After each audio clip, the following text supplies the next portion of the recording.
Thanks guys for coming, we appreciate it. How not to install a steering column and other useful tips. We'll not just show you how not to, but hopefully give you some tips on how to do it as well. Like you said, my name is Marty Waterstrout. With me today is George Sears, and spend a little time, and this is a small group obviously. If you got any questions, just holler out. I'll stop it a few times along the way, but with a group this small, it's not going to be real formal. So for anybody that doesn't know, and some of you do, but a real brief history of the company of ididit. Ken Callison founded the company. Back in the 60s, he was a machinist in the Navy and managed to get lucky enough to miss Vietnam. Got married, came back home. Like a lot of guys in the Detroit area, ended up working for one of the big three. In his case, it was for Ford. But he always liked machining, and so he had a little lathe in his garage, and he had a mill there, and so he started making little parts and taking them to swap meets and stuff. And one day, a guy in his car club said, "Hey, can you make me a billet aluminum steering column?" He's like, I don't know. I guess I can give it a shot. So he made one. That was in about 1984 or 5, and that guy took it to a car show, and 2 other people saw it, and they wanted them, and then 4 and 8, you know. From this one guy asking, it turned into a pretty big business. So the original shop was actually their garage, and then they built a little pole barn beside the garage. I don't know if this pointer is going to work that far. Anyway, they outgrew the pole barn pretty quickly, and they moved into the shop in Clinton, Michigan on US 12. That was about 3,500 square feet. That was a big deal because they had their first showroom, and they had their first car shows there. And after about 4 years, they outgrew that. So they moved down to Tecumseh Clinton Road, and that was 10,000 square feet. And they were there for 4 years. And they were kind of landlocked. The guy that owned the property around them literally owned it all the way around their property. And they couldn't expand any. So then we bought the current facility in Tecumseh, Michigan. It's about 32,000 square feet. Hard to see in that picture, but it started out as a really ugly brown building, just an old factory. And they put a lot of money and work into it. It's a pretty cool building now, inside and out. We have a large showroom. We have a larger manufacturing facility, offices, conference rooms. Big break room. It's a good place to work. A lot of growth, a lot of success for the company, and it's good to work for somebody that's that successful. It's just fun to be with. There is a right way and a wrong way to do pretty much anything, and with steering, the right way usually equates to safety, and that's kind of what we want to talk about today, is making sure that the car that you're building or working on is safe. Doesn't matter if you're building a car or a house, you do it wrong, disaster can happen. The picture of the car, we actually had a little contest at work. Which caption were we going to use? So this one guy came up with, "Let's go racing," you said. "It'll be fun," you said. And he has no front end left on his car. I don't know where that picture came from originally, but I just found it on the internet, thought it was kind of cool, and it kind of fits our thing here today. If you don't do it the right way, bad things can definitely happen to you. So we have some examples of do this, don't do that in our seminar. Not a big crowd, so this maybe is a good thing. If you see your car on there and it's one of the examples of don't do it, just don't tell me. Is that the next one? Oh, it is. Okay. This is actually a display that's in our showroom, and it's a dash to a 55 Ford truck. And if you see on the left, you've got a really nice billet aluminum column drop securing the column from the dash, and we've got a good secure mount at the firewall, or in this case down at the toe board, holding the column in place. We always want the column held in 2 places. Make it good and secure. The one on the right, like I said in the caption, we wouldn't have done this, and obviously we created this, but I've actually seen this. I saw a street rod at a car show who was holding his column up with a coat hanger. So that's what we did. Obviously not a good way to do it. He had no floor mount. He had a Mustang box mounted right outside the firewall on his hot rod, and the column went directly into the box with a rag joint. He says they thought that was secure enough and would hold it. The other thing is the rag joint was deflected at probably about a 5-degree angle, which is also dangerous. It's a good way to tear out the rag joint, and you lose your steering. So a couple of examples there of one way to do it and one way not to do it. Again, the one on the left, a good secure mount. This guy welded a steel drop to our column, which is perfectly acceptable. People do that on our columns all the time. A safety tip, if you're going to weld to our column or anybody else's steering column, do not ground to the center shaft. We've had a lot of people do that, and if you know anything about welding, what that does is creates a flow of current that's going all the way through the column, in and out, around and around and around, and you'll melt the pivot ball inside the column that actually where it tilts. You could melt the wiring, you could melt all kinds of things. This guy, for the lower mount, he welded 2 little L brackets down there. You can't even see him. He's got them down underneath the carpeting but just 2 little L brackets welded to the end of the tube and then bolted to the firewall. So he can still take it off if he needs to. Just made it really clean. The one on the right, here we've got a stock GM column, still used in street rods all over the country. It's the way a lot of guys still do it. But he made some kind of a homemade mount, and he had it going around a plastic part of the outer shell of the column. So all he's mounted to is a plastic sleeve. Again, not a good way to do it, and he had no mount at the firewall. It was just kind of hanging in there by that one under dash mount, and again, mounting on plastic. Another good example, I think that's a Mullins, or in this case now it's Borgeson, drop with one of our swivel ball floor mounts down on the firewall. Nice and clean, solid, not going anywhere. The one on the right, you've got another stock GM column. My comment, nice towel. That's what he's got. He's got a towel wrapped around there. The GM columns work. They're not pretty. You see guys go to great lengths sometimes to upholster around them and do all that. That's fine, but he literally had a towel wrapped around his. And the towel was wrapped around the actual ignition switch and was kind of mushed up against it with bare terminals. Again, just not a good way to do things. Here's something that a lot of people do, and I've got to do this. If you've ever seen a column with a 1-inch double D shaft, which I apologize, I don't have one here right now, guys will take a piece of 3/4 DD shaft and shove it up inside that 1-inch DD hollow tube. We definitely do not recommend that. What happened to that picture? It's bent. It can literally wallow out the 1-inch DD tube from the constant turning back and forth, back and forth. I've seen guys put a big bolt through it because there's a hole in the DD shaft, so sure, we'll just drill a hole. Now you've drilled a 3/8 hole in a 3/4 shaft and you've got half your material left. Again, not a good way to do things. What we recommend that you do is what we show on the left, and I've got one here. I've got a coupler that fits over the outside of the DD shaft, and then this slides up inside of it.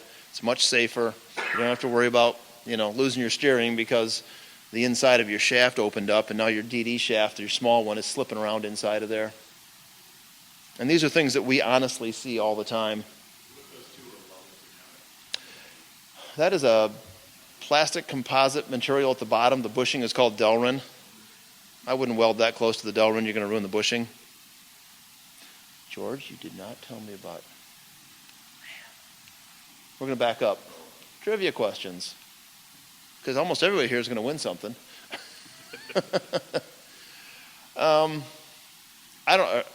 many of you are familiar? How many of you are not familiar with the company ididit? Hadn't heard of it before you came here?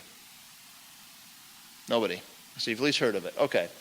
Down in the bottom left-hand corner is Ken and Jane Callison standing in front of their 48 Ford panel truck. Does anybody know the name of that truck? Because they named it. That truck has been all over the country. It's been to Colorado. It's been to California. It's been everywhere. Nope. Nobody? It's big. It's green.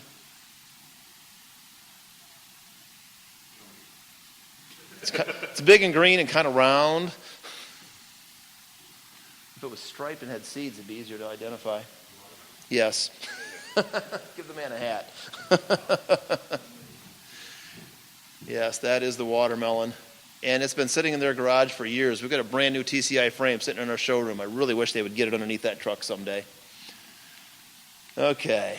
Sorry about that. We're really prepared for this, huh?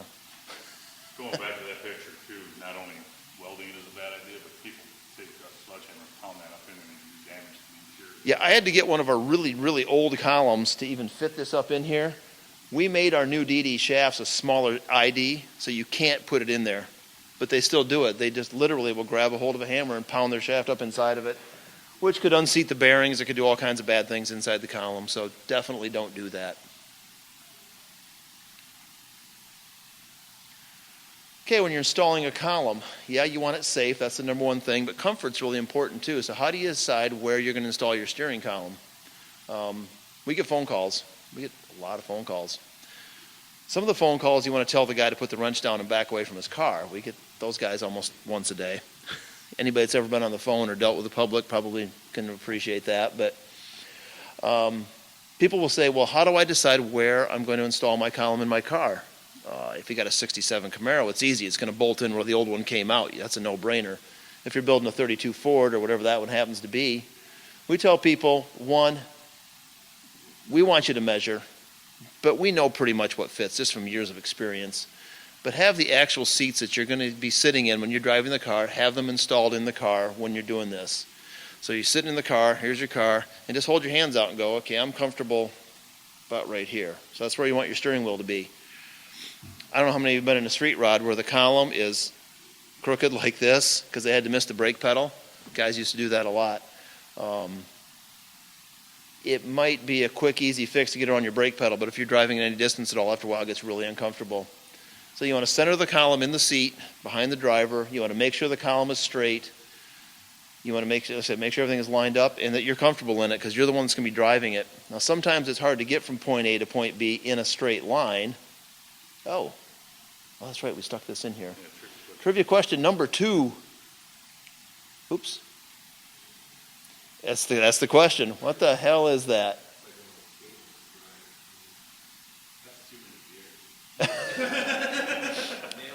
That's something from Ford Motor Company that they actually produced in Pintos. There's one that I can show you right there. No, and I don't know why this isn't reaching. Sorry about the camera, but it's not reaching over there, is it? I don't see it. It is a Pinto flex shaft. And Ford decided that was a good idea. Instead of using U-joints, you just have the cable. It could bend from the end of the steering column to the rack and pinion. It was a flexible shaft. They brought it out 1 year. They ended it mid-year. They frayed. They rusted. Bad news. And people used them under street rods. In theory, it's a good idea. You can just bend it around things. But theory doesn't always work. Who said it was a cable drive? Did you already win a hat, or did he win the hat?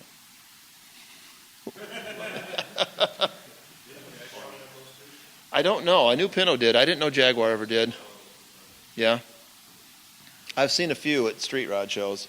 It's funny because when Ken was going around taking some of these pictures, and some of these are literally years old, but I have seen one of those fairly recently. He went up to one guy's car, and he would always ask, can I take a picture of your car? And the guy's like, why?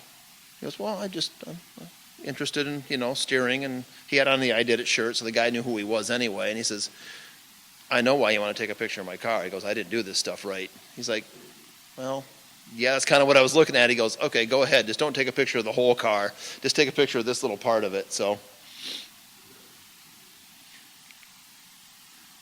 anyway, like I said, it's hard to get from point A to point B sometimes.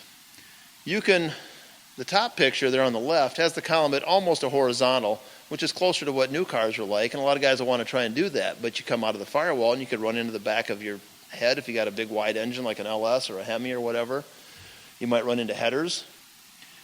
And the result is, if you look at the picture on the top right, he came out of there and immediately dropped straight down with a double U-joint. He's got a fairly elaborate support system there with a welded bar with 2 Heim joints in there. I don't know if you can tell or not, but if you look at that top Heim joint, he cut a good chunk of it away so his header would clear. I don't know how much support it's really given him or not, but again, a good example of what not to do. If he'd have brought it down lower in the firewall, he could have eliminated all that and come out and probably gone right into his box with a couple of U-joints, like a more typical setup. Now the one on the bottom, the opposite thing, if you come down too steep, it's kind of obvious. It's hard to get from the bottom of the column into that Vega box without having a couple of real steep angles on a U-joint. And I showed that same column we showed earlier because it was mounted at a pretty steep angle, kind of like driving a bus. You're sitting in here like this, and you got the big bus wheel. And so what if you can't get from the steering wheel to what you want to get to in a straight line?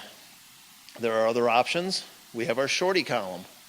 Our shorty columns, the one that's in there is a 16-inch tilt column. That's the overall length of it. I don't know how many years ago. I've been there 15 years, probably 10 or 12 years ago. One of our dealers in Michigan kept calling up ordering custom length columns. He'd order a 16, he'd order an 18, he'd order a 12 or whatever. Finally called him up and said, Frank, what are you doing? Nobody puts columns in this size. Everybody puts in 28s, 30s, 32s. He said, well, look at a lot of your late model cars. They've got these little bitty short columns, and then there's a U-joint and a shaft going through the firewall. And he's right. I looked at my daughter's Mercury. It was the same way. So, like I said, we want 2 secure mounts. In this case, he's got 2 column drops hanging it, which is perfectly acceptable. You drop a U-joint or double U-joint off of there, and you can take a 3/4 shaft through the firewall wherever it's convenient for you to do so. You get through the firewall, you put a it's called flange bearing. We get them from you. Yeah. Well, the flange bearing is what we put on the firewall.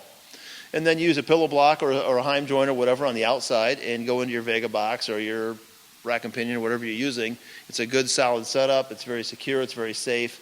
And you've eliminated clearance issues. That's a great setup in a Model A. It's a great setup in any like pre-World War II pickup, 40s and older. Anytime where space is a problem.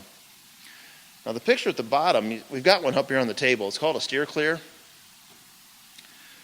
We've known this guy for a long time because we make the shafts that go in that box for him. It's another way to do it. Instead of having a bunch of U-joints and shafting, like it shows in the bottom picture down there, you can go straight into it with a universal joint. You can drop down anywhere from 8 to 16 inches and it comes out the opposite side. Kind of a neat deal. Now, I am obligated to tell you that NSRA does not approve that part. You'll never pass an NSRA safety inspection with one of those in your car. We think it's safe or we wouldn't sell it. It's got a chain inside. They won't approve anything for steering with a chain. It's a timing chain. It's got guides in it and tensioners to keep the tension. I think of an engine with all the stress, I mean, that's never going to be turning at 4,000, 5,000 RPMs. All you're doing is just doing this back and forth. I can't imagine it would ever loosen up or break. Like I said, we tore them all apart. We wouldn't sell it if we weren't satisfied that it's a safe product. We really like them. Not something everybody needs, but it's a great problem solver if you do.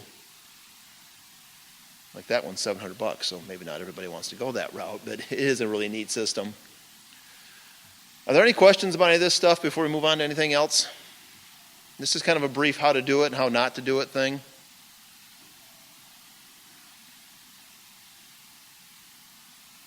Should we tell them the inside joke about this or just let it go? No, this isn't the new part. That's the hot part. I'm going to let George talk to you about what's new at ididit, some of the newer products that we've got out. I wish we could have brought some of them with us. We do have one, but we'll have some of them in our booth at the show, so make sure to stop by. Hi, my name's George, and you'll have to forgive me. I'm not used to talking in front of big crowds, so if I seem a little nervous, I apologize. But what's new at ididit? We've got a 64 to 65 Ford Falcon. Everybody's been asking for those, so we listened, and we've got those out. And this is the worldwide premiere, as far as I understand. These are now available, aren't they? That's it. Yeah, this is it. You're the first ones to ever hear this. First one to know about it. So again, it comes with the 8-position tilt, which is exclusive to ididit columns. Yeah, you just.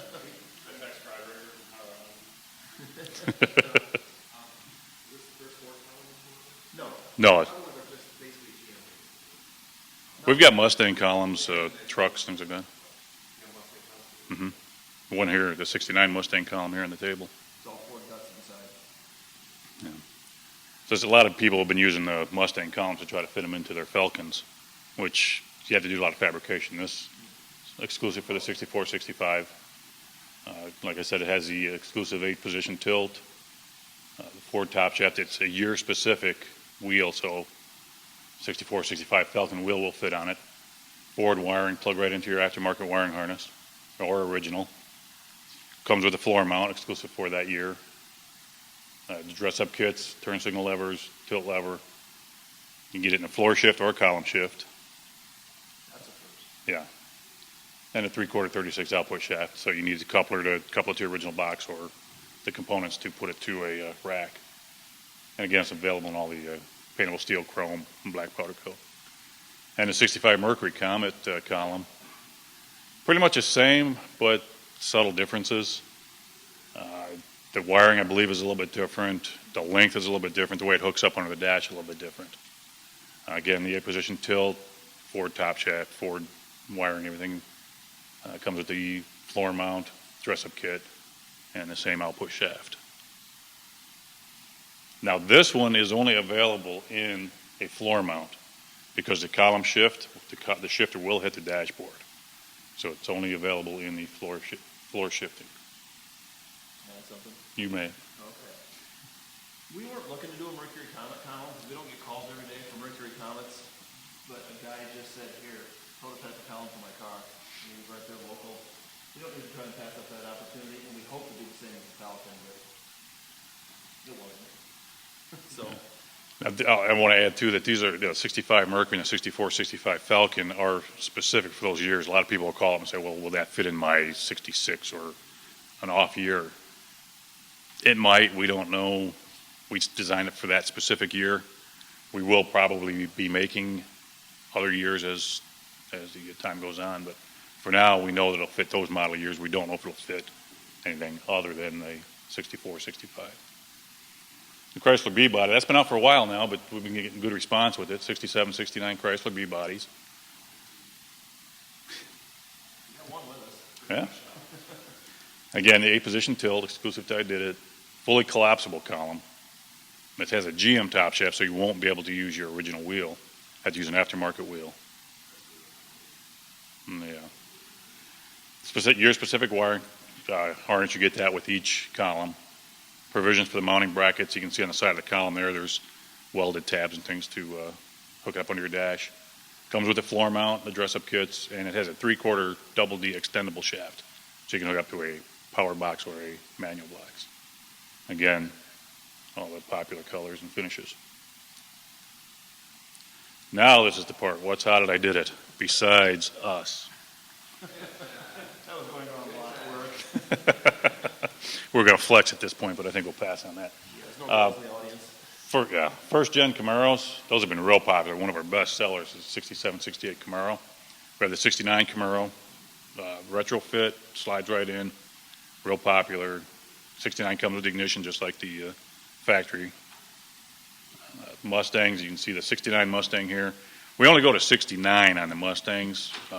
We've been getting a lot of calls for the 70s, so that may be down the line a little bit, coming out with something like that. Ford key switch. Ford, yeah. We also have them for Mustangs for the rack. If you have a rack, let us know. Different size columns, an inch shorter, so it'll fit your rack. And the Chevy, Ford, and trucks.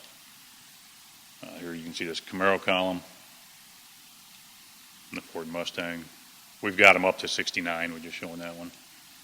Chevy trucks and Ford trucks. Now the Chevy trucks, we go from 47 to 78. The Ford trucks, we go from 53 to 56, jump over the 57 to 64 because not real popular trucks, and we go from 65 up to 79. Just basically what we fit, all of our other retrofit columns, 55, Tri-5 Chevys, Camaros, Firebirds. The 69 Firebird, if you have the ignition in it, it may not work with our column because Pontiac went its own way in 69 and 70 with their ignitions, which will not match up to our ignition, so you had to change over to like an MSD or something to make it work with our column. Second gen Camaros, the Chevelle, El Caminos, Vettes, Impalas, El Caminos, and Novas. And then you can see the 70 to 75 CUDA challenge. And Universal, do you want to take over on the Universals? Or? Sure.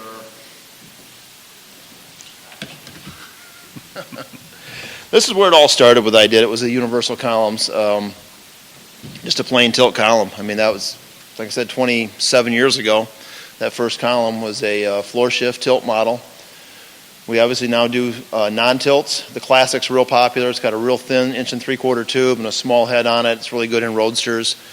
We use that same column or a version of it in the first-gen Corvettes, the 53 through 62s. A lot of kit car manufacturers use a column like that from us for their Cobras, things like that. We do a straight column shift. The old school column, which I brought, and we have one sitting up over here, that's been real popular. That's just a real basic, bare bones, roadster kind of a column, no electronics. We do have a horn kit for it now, but one size fits all. You buy it, it's 36 inches, and then you as a customer cut it to the length you need.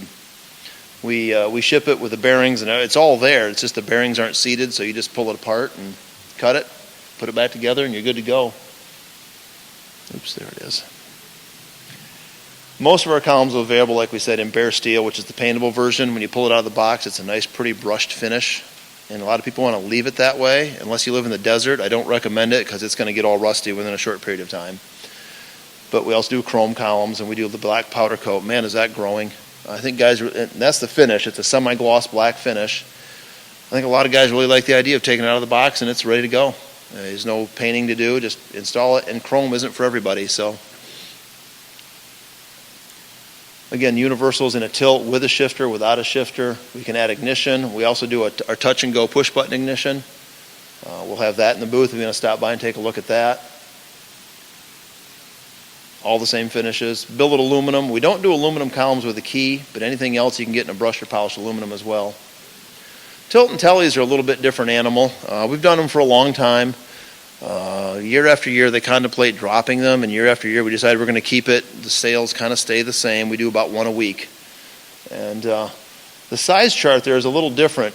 When we measure our columns, we're going to measure from here down to the end of the output shaft. Now, a tilt and telly column, you can't see this point. It's underneath the canister up there that goes up and down. So we measure them a little different. We measure right to the top of the flange where the steering wheel bolts on, which is that gap that you see up there near the top of the column. And that's in the fully collapsed position. I have no doubt I talk more people out of buying one of these columns than I talk them into it, because they'll call me up and say, I'm doing a Model A coupe and I want to put a tilt and telly in it, and I'll say, no, you don't. It's just too long. It's too long. It's going to stick out from the dash too far, and then it's going to telescope out longer. And most people that I talk to that want a telly column are trying to get the wheel away from them. It's the other way around. It's a long column to begin with, and then it telescopes out even further, and you know. You get a lot of guys in the pickup truck want to put them into. Yeah, another bad place to put it. But you know, the Cadillac tilt and telly, that was the best column you could put in a hot street rod for years and years and years. That's what you did. We do a lot of accessories. We brought some of them here with us. We've got a lot more in the booth. Pretty much anything that can attach to the steering column we have. We do steering wheel adapters for virtually every aftermarket wheel out there. We do column drops in a variety of lengths. Ken was the first one, Ken Callison, to do a hinged drop. It won an NSRA New Product of the Year award several years ago. We do column drops. We do shift indicators for 3- and 4-speed automatics for GM and Ford. We do a specific C4 and a C6 indicator. We do an AOD indicator. Dress-up kits, a variety of knobs, cable shift linkage kits. That's our swivel ball floor mount on the top right. We do a very inexpensive floor mount. Again, we've got some here on the table if you want to take a look at them. The swivel ball mount is definitely the higher end one. It's a nice billet aluminum mount. Doesn't matter how far you tip it, there's never any gap. If you get some of the other people's out there, it's not a complete ball. So if you tip that column, you start getting gaps at the bottom on the inside and a gap on the top at the outside. That one seals it up really nice. There's 2 rings on the inside that when they're beveled, when you tighten them down, they lock the ball into place. And we include a 3rd ring for the engine side of the firewall just to dress it up and kind of finish it off. In addition to that, back up. In addition to that, we offer options like cruise control. You can do a high-low beam switch on a column. You can do a wiper switch on the column. I can't do all 3 at once. I can do any combination of the two of the 3. So you can do cruise and dimmer, cruise and wiper, wiper and dimmer.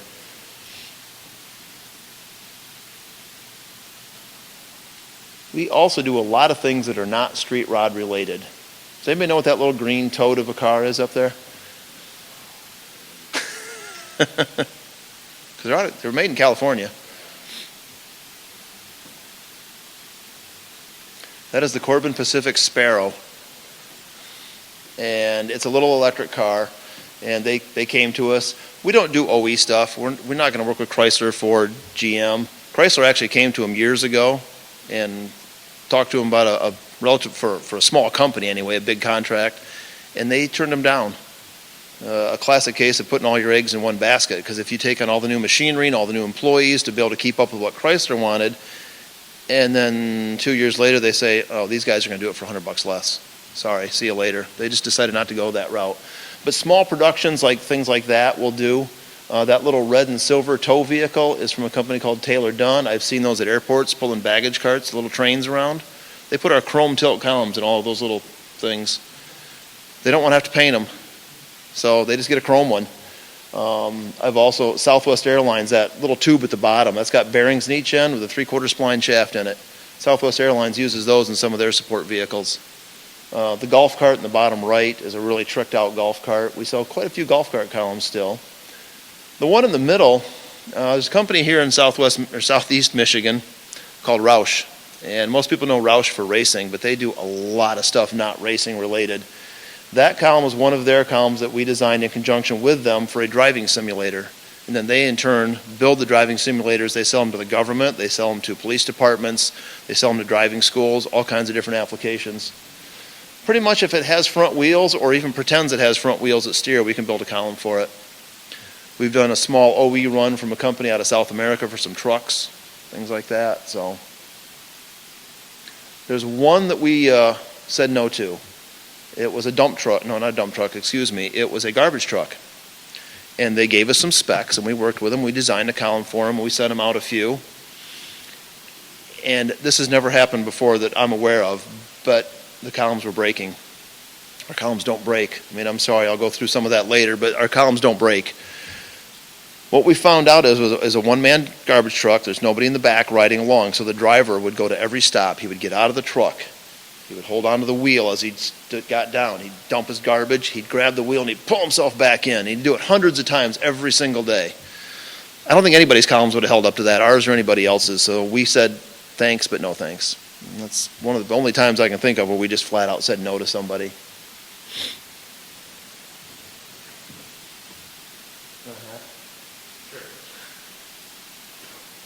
You thought you knew what the name of it was.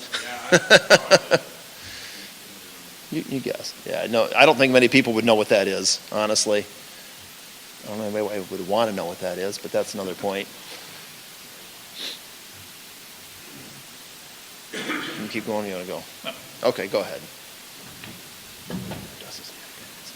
Yeah, we get calls every day, people wanting to know, missing something. They're saying they didn't get the package that contains the levers for the turn signals, the tilt levers, the knobs, things like that. It's missing. Well, did you open up both ends of the box? No. Open up the other end because they're in there. So make sure that you open up both ends of the box to find the missing parts. If it's a box like that, it's an ididit box. We get people saying they bought a ididit column at a garage sale or a swap meet, and it's all busted up. And we talked to them and said, well, it came in a white box. All of our ididit columns come in a brown box, the red label ididit on it. At the end, it has a Made in America sticker, has a sticker with a serial number on it, and a sticker with a part number on it. If it's a white box, it's not ididit. They get mad at us because they bought it at a swap meet and they blame us for it. Well, they were told it was ours. They were told it was ours. Well, we're sorry, but it's not. That's pretty much on that. Just make sure you check both ends of the box for any missing parts, and brown and red. One thing I want to add to this too. We're not quite done, are we? No, I think so. Okay. I didn't bring the pieces with me, but there's a lot of other columns out there now, and they're being imported in from other countries. Ididit columns are basically built like a tank inside, and I just want to give two examples because we were talking safety earlier, and this is a safety issue.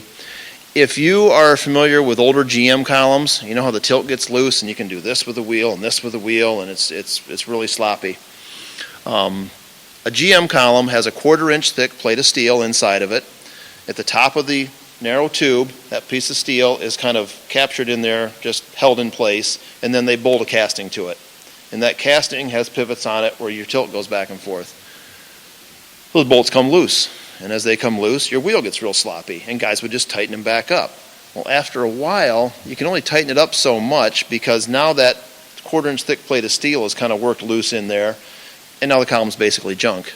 That was the first thing that Ken noticed when he was trying to decide about building columns, some of the changes we were going to make from what was out there. We based all of our columns internally on GM components from day one, but he replaced that piece of steel with a 1/2 inch thick plate, and he welded it 360 degrees in the top of the tube. So to my knowledge, other than the garbage truck scenario, we've never had one come loose, or never had one break in that part of the column. Said you were nervous. I can't talk. Anyway, that thick, and then we take the 4 bolts and we Loctite them in with red Loctite, and like I said, none of them have ever come loose. The other thing is a detent plate inside of a steering column. With a column shift column, with a normal column from Ford, Chrysler, GM, it doesn't matter. When you're in park, you can't pull it out of park unless you pull that lever back towards you and drop it down into, let's say, reverse. There's notches built inside the column to prevent you from doing that, and it's a safety. That's why they do it. You can go from reverse and you could drop it down with your finger into neutral, and then it drops into another notch inside the column, so when you're neutral, you can't move it either way without pulling the lever back. You pull the lever back into drive, you're in drive. The rest of the detents, whether it's a Turbo 350 or 700 R4, the rest of the detents are actually built into the transmission. But for safety reasons, you can't go from drive to reverse, reverse to drive, park to anything without pulling back on that lever. And that's kind of detent we put in every one of our columns. In some of the imported stuff that's out there that we have seen, some of them have no detent, some of them have it for just park. You could take your finger and just right down. Oh, well, you know, the detent's from the transmission, you don't have to worry about that. I don't buy that. The big three didn't buy that. We're not going to make one that way, so we think that it's a much better way to do it the way that all the big three designed it. They paid their engineers a lot of money to come up with stuff like that, so it's just a good safety thing that we want to make sure people know about that we're doing. Does anybody have any questions about anything else that we've talked about? Did you have a question? I saw your hand. Vic? You're good? Okay. I'm going to come up with something for the last hat. Okay. How many columns, we'll round this to the nearest 1,000. How many steering columns do you think ididit's produced? Like from day one till today? It's more than 100. It's less than 500,000. It's less than 500,000. I wish we produced 1 million. Although we'd be a lot bigger. Anyone want to throw out a guess? That's pretty close. Nobody else? You're not going to guess anyway, are you? He was 266,000, I think, roughly. If you look at the end of our column boxes, there's a serial number on it. That's also how many columns we built. So we have over 1,000 part numbers now.